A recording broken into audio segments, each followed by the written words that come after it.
bienvenidos a Must Know.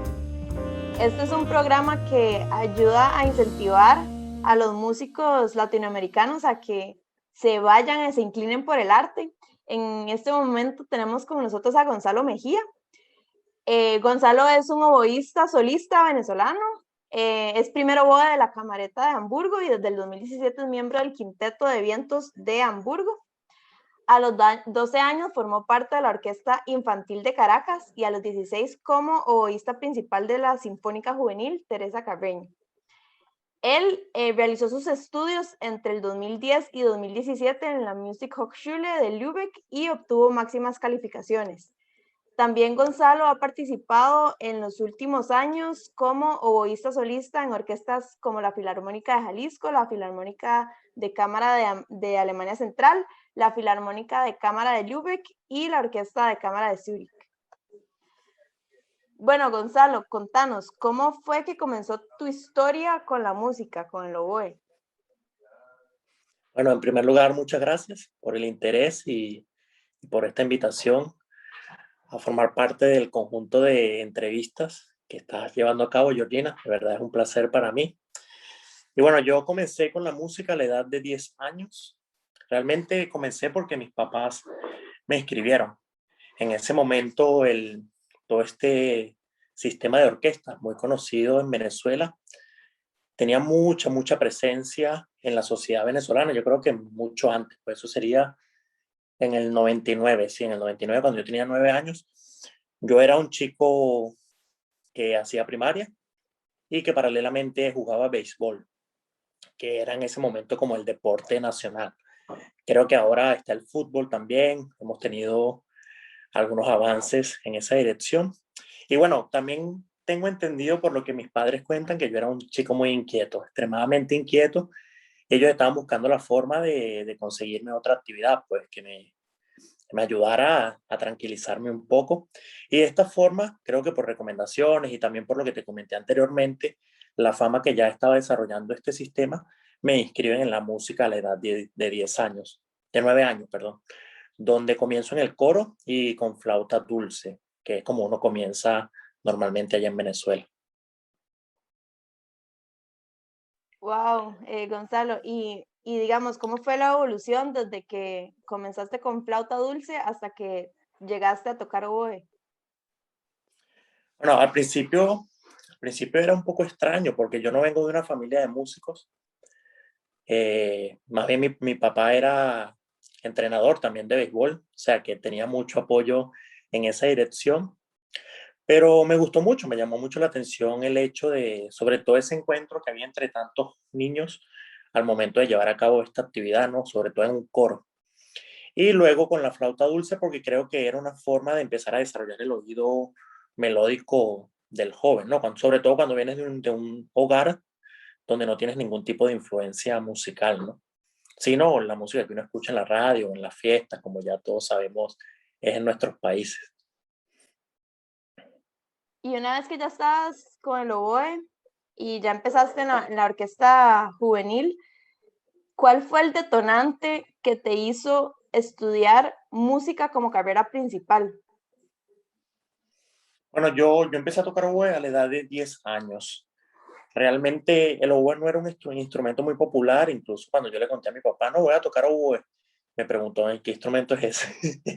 Porque no era un instrumento realmente muy conocido, se conoce muy bien, es uno de los instrumentos más importantes en el mundo de la música clásica, en el mundo de las orquestas, pero no es un instrumento, digamos, no era en ese momento un instrumento que se utilizaba en la música popular como tal. Habían algunos oboístas profesionales que lo estaban empezando a tomar en cuenta, pero no era tan conocido para, digamos, para la sociedad común, por decirlo de alguna manera, para el trabajador común.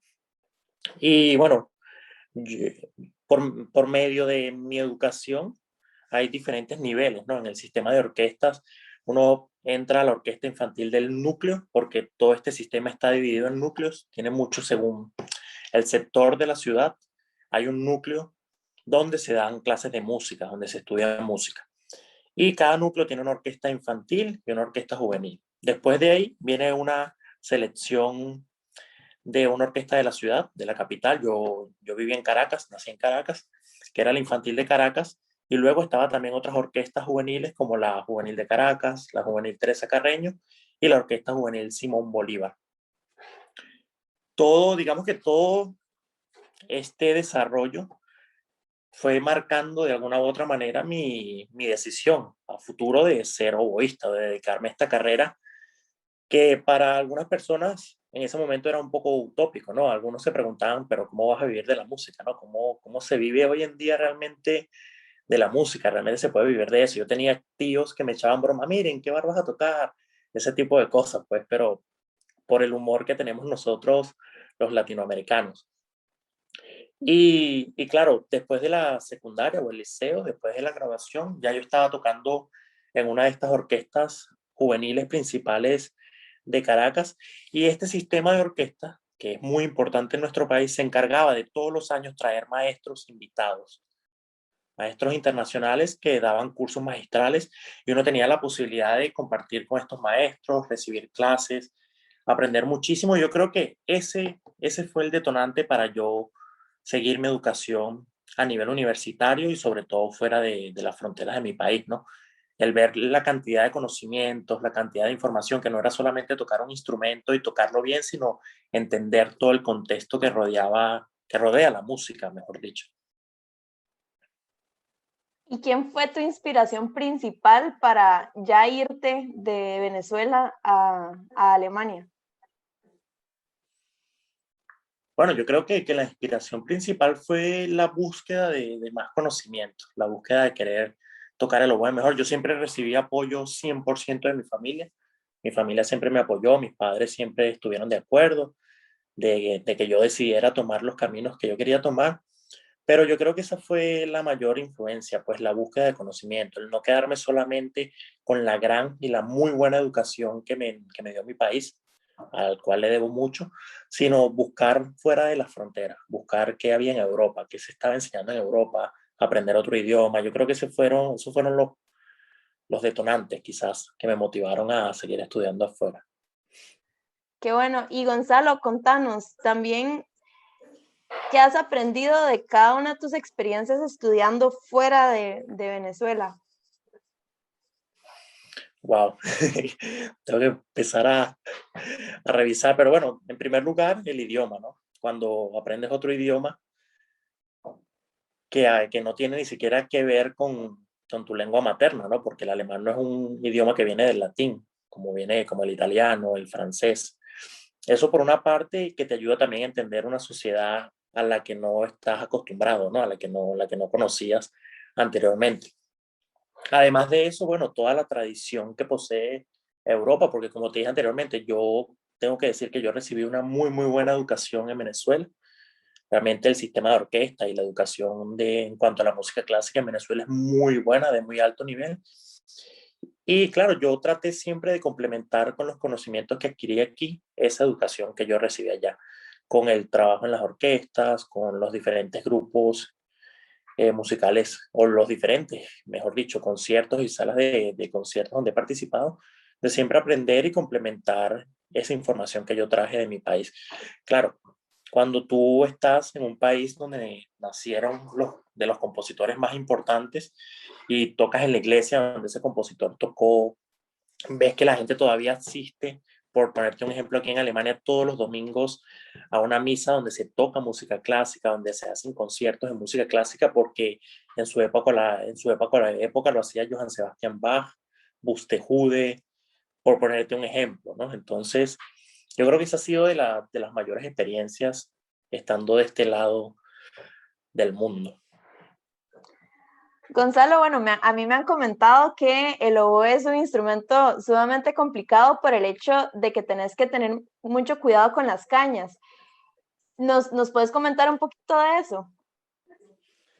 Sí, bueno, el oboe en parte, como dije anteriormente, o al principio, cuando estábamos conversando, es un instrumento de los más complicados de la orquesta, muy conocido en el mundo orquestal, en el mundo clásico, pero creo que después del corno es el instrumento más difícil según los récords Guinness, ¿no?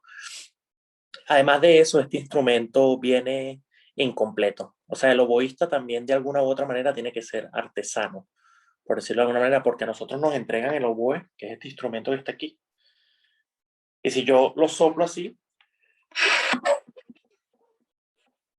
no suena nada, no sale nada porque el sonido del instrumento lo produce un objeto que se llama caña, como tú muy bien lo dijiste, que es este que está aquí, que son dos paleticas de bambú que van amarradas a un tudel de metal y es lo que produce el sonido en el instrumento.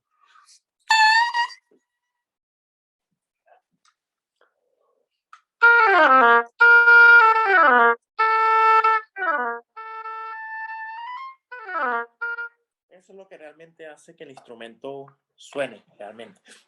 Y bueno, el instrumento también requiere una condición física, un trabajo, porque la posición de la embocadura no es una posición natural que el ser humano siempre utiliza. O sea, tenemos que meter los dientes, los labios, perdón, y de alguna u otra forma arropar la caña. Entonces, claro, esa posición, mantenerla así 1 hora, 2 horas cuando se está tocando, requiere entrenamiento de la musculatura del labio superior y del labio inferior. Entonces, bueno, yo creo que todos esos factores hacen que este instrumento sea bastante complicado, pero eso lo hace interesante y es muy difícil aburrirse de él, además de que nosotros pasamos, incluso ya como bovistas profesionales, horas diarias haciendo cañas, porque ya hemos hecho el trabajo del estudio, de conseguir la condición, pero tú puedes hacer una caña que no suene bien y perdiste 1 hora, 2 horas de trabajo porque el material viene de la naturaleza y puede que el material esté malo, esté muy húmedo, muy seco. O sea, son muchos factores que pueden hacer de un día de trabajo una frustración. Pero claro, ya hay mucha información, hay muchos procesos, hay inclusive máquinas para raspar las cañas, porque nosotros tenemos que rasparlas. Pero en general, como te dije, puede pasar que trabajes 1 o 2 horas en las cañas y no consigas una que esté acorde para tocar. Entonces tiene que volver a empezar. Y aprovechando que estabas comentando eso, me gustaría preguntarte cómo definirías arte y lo que significa para vos.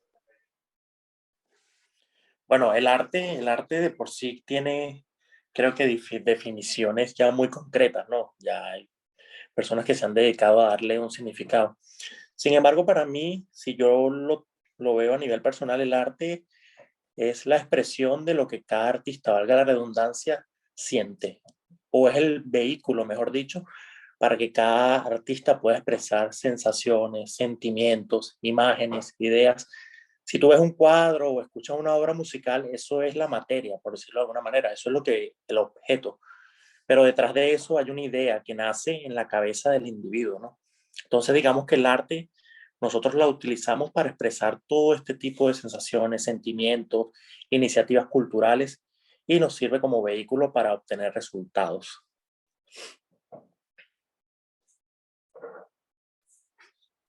Y esto es también una pregunta a nivel personal. ¿Te gustaría dejarle algún legado a tu país, a Venezuela, en un futuro? Bueno, no sé si a mi país directamente, pero sí me gustaría servir como ejemplo para las nuevas generaciones, ¿no? Para que vean que sí se puede vivir de la música, que sí es una profesión súper interesante, que sí hay posibilidades, que bueno, que el instrumento que yo escogí o que escogimos muchos colegas es uno de los más complicados y necesita mucha dedicación y sobre todo mucha disciplina. Y no solamente el instrumento, la música es una profesión que necesita demasiada, demasiada dedicación y amor por la misma, ¿no? Y sobre todo disciplina. Yo creo que, bueno, para mí personalmente el 50% de esta profesión es disciplina. Se puede ser muy talentoso, escuchar muy bien, venir de una familia de músicos, pero si no se toma el tiempo necesario para estudiar y para trabajar, a veces los resultados no son como esperamos.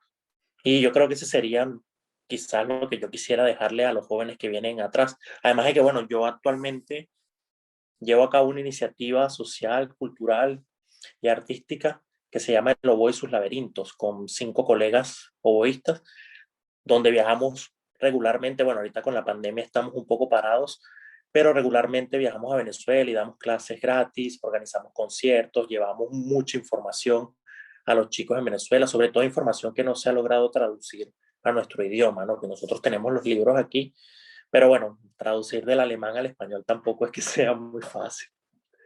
un idioma bastante complicado. Qué bonita esa iniciativa, Gonzalo. Y también aprovecho para ligarla a la siguiente pregunta que te quería hacer, que es, ¿qué le dirías a un joven latinoamericano que quisiera dedicarse al arte? ¿Cuáles son las palabras de motivación que le dirías? Bueno, como lo mencioné anteriormente, yo le diría que sí hay posibilidad de vivir de la música. A veces vemos esta profesión un poco como algo utópico, ¿no? Como que solamente muy pocos lo pueden hacer o hay que ser súper talentoso. Mira, mi ejemplo, yo no vengo de una familia de músicos, recibí el apoyo siempre de mis padres, de mis familiares directos y de mis amigos, pero yo traté de esforzarme y de dedicarle mucho tiempo y mucha disciplina. Yo creo que todo aquel que tenga un instrumento en sus manos y tenga realmente el amor y la pasión por querer vivir de eso, lo que necesita es simplemente disciplina y mucho trabajo. Y eso es lo que yo le diría a los jóvenes latinoamericanos, que se esfuercen lo más que puedan, que no vean esta profesión como una utopía y que le dediquen mucho tiempo a su instrumento y que nunca se rindan, que nunca se cansen de insistir y de intentarlo. Muchísimas gracias, Gonzalo. Gracias por compartir con nosotros estas experiencias y de verdad un gran abrazo para allá en Hamburgo, donde estás. Y bueno, espero que nos acompañes pronto también. Bueno, muchísimas gracias a ti también, Georgina, por esta bonita iniciativa. De verdad, súper interesante. Y bueno, también por tomarme en cuenta y igualmente espero que esto de la pandemia pase pronto y se puedan volver a hacer conciertos, se puedan hacer muchas cosas, porque como muchos saben, los músicos actualmente estamos en un confinamiento que no nos permite hacer conciertos en público, sí grabaciones, pero no conciertos en público. Y bueno, esperemos que se logre solucionar para pronto o estar por allá o estar haciendo conciertos de alguna u otra manera. Muchísimas gracias, Georgina. A vos, Gonzalo. Un abrazo. Gracias. Bueno.